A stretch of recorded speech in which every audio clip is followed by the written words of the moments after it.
Hi everyone! By now, most people know that they should stay away from steep deep diamonds, but what about a GIA triple excellent 60-60 diamond, where a diamond is supposed to look bigger or brighter when the table size is larger? I have Paul from his R&D lab to explain quite in detail, don't mind him. He can get pretty technical, but very insightful information when purchasing a diamond. Hi guys. Well, most consumers are well versed to know to stay away from steep deep cuts for its many reasons that now you can find online. I'll be covering what people call in the industry as a GIA 60-60 cut diamond, which falls into the zenith of a GIA triple excellent cut. Now, this video isn't a decagon showcase, but the reason it's written as proprietary angles at the bottom right is because every white series diamond, including the decagon, comes with its own proprietary angle on in every of its facet combination, meaning we do scrutinize every single one of its 111 facets. A 60-60 diamond has a few various combinations of crown, prevalent angles, and cutting positions. However, they don't really vary too much. Most commonly, a 60-60 diamond is known to have both the table and the depth of the diamond is close to as 60% as stated on the certificate. These diamonds aren't well known for its fire and scintillation, but more known for its brightness and spread, which is kind of the big debate. Also, one of the most sold triple excellent diamonds next to the common steep deep triple excellent GIA diamonds. Now, this particular lighting environment that you're looking in is a perfect example to showcase how 60-60s really perform. Well, a little history about the 60-60 diamond. Bill Boyajian, an ex-lab director of GIA once, I believe in the 1970s, but he definitely said this. It's that through their thorough investigation and calculating brilliance, that a 59% table is more brilliant than a diamond with a 53% table. Well, not word for word, but that's basically what he said, which contradicts Marcel Tarkowski's definitive proportions of what an ideal cut really is. Well, if you look at the diamond here right now, this is the exact same diamond that was set in the rose gold ring, which looks pretty awesome now, doesn't it? These are how manufacturers and cutters take their pictures or 360 videos of the diamonds in a white background or environment and upload it to their vendors online or offline, mostly online, and they upload it on their virtual inventory. This is sometimes accompanied by the ideal scope. Now, this is a non-backlit ideal scope, whereby it's highly not recommended to use as an analysis tool for light performance. Well, more commonly, this is what you would see or what you would get from an online vendor or offline vendor. A low-powered backlit ideal scope image, which still actually isn't as accurate as the backlight, doesn't truly really reveal its true nature of light return or leakages. And finally, if we increase the backlight power to an appropriate power, this is actually the best representation of how the diamond would truly perform in terms of light performance or light return. And this is our standard settings at John Paul. However, it's still not, or I still really wouldn't recommend using the ideal scope due to its many limitations. And now this is the exact same diamond, and all we did was change the ground to black, and this is the same 60-60 diamond previously taken on the white ground.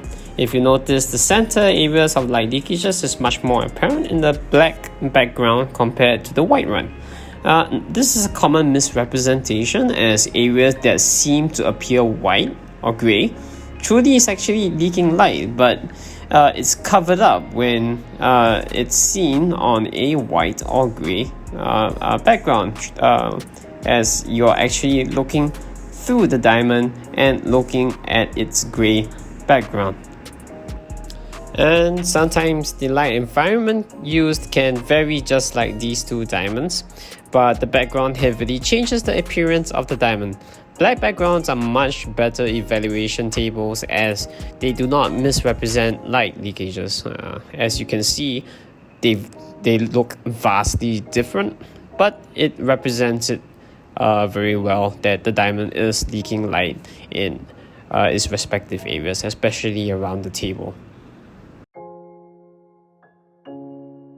Now, this is what most vendors, both offline and online, provide, and they obtain these from their cutters or manufacturers, or they take it themselves on a non-backlit Aset. Now, and notice that it actually doesn't look that bad.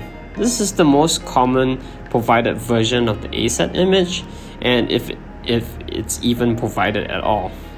Now, here we have we are looking at a low-powered backlit Aset image of the same 6060 diamond, which actually still doesn't look that bad. Leakages are more apparent, yes, but still doesn't really accurately represent how the diamond's light performance should be performing. And this finally is our standard backlit power increased that most accurately represents how a diamond's light performance actually truly is. If you notice now, the leakages are much more apparent. Areas of red aren't returning light as intensely or as strongly as it previously did in the other images. Now, why does this matter? Now let's have a look at all three Aset images again, and which one most accurately represents the light performance of the diamond.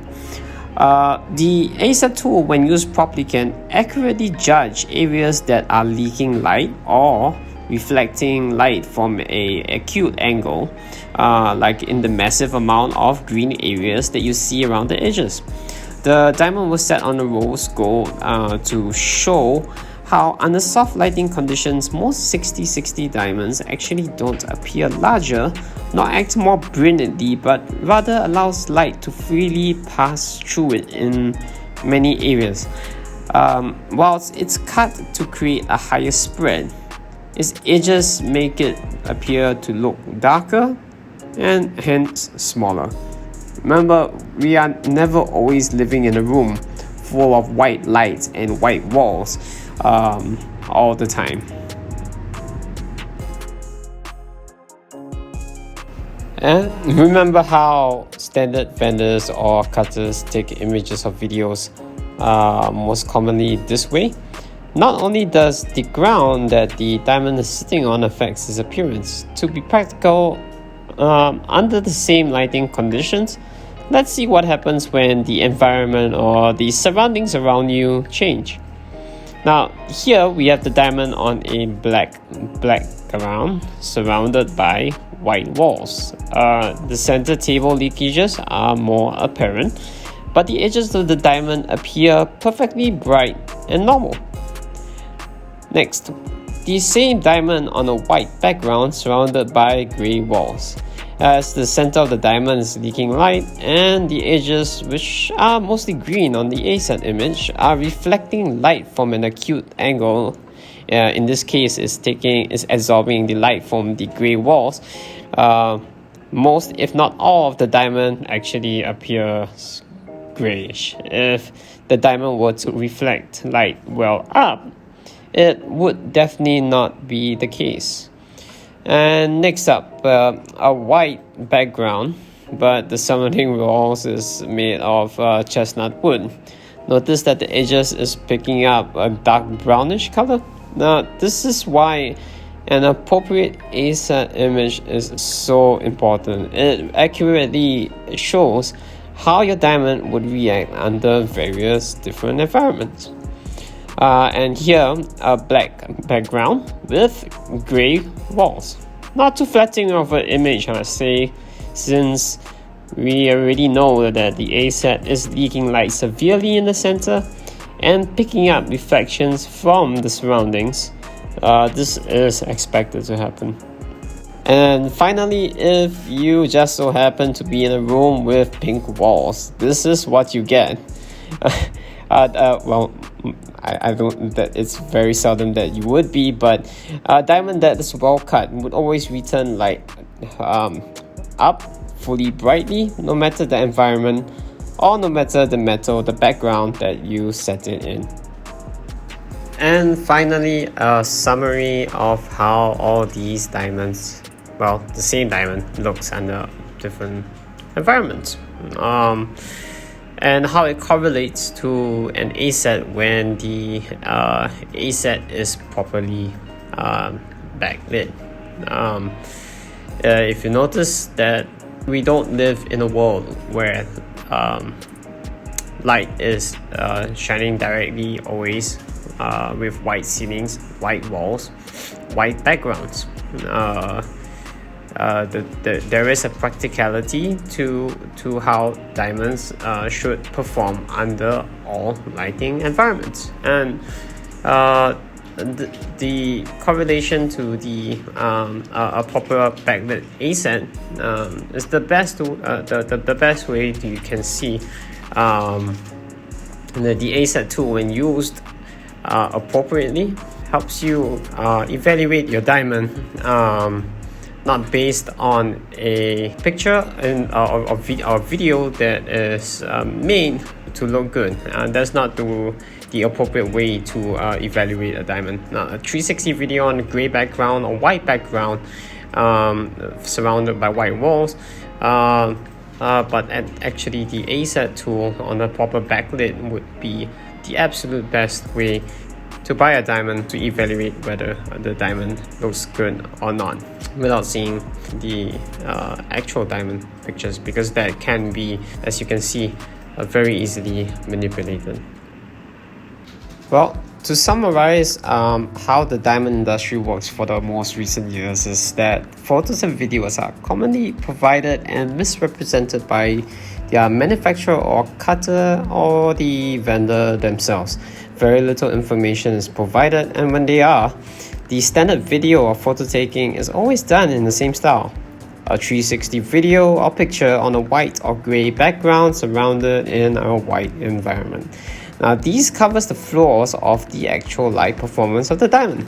And that's one of the reasons why you find a huge influx of steep, deep, triple excellence, shallow cut excellence, triple excellence, and 60/60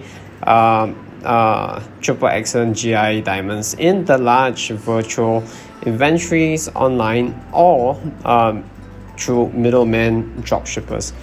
They are simple to cut. They obtain higher profit margins, and analysis videos of them greatly do not represent how they would in real life. After all, a diamond's meant to look beautiful always, and not just in videos and pictures. I apologize if I did not explain too well or if I dove too technical, but it's extremely important to know what tool you should use or request for to obtain a beautiful, outstanding diamond that performs under all lighting conditions, environments, and wherever you bring your diamond. And as for whether 60/60 diamond is worth it, I'll leave the answer open-ended. And as always, thank you for all your time and support.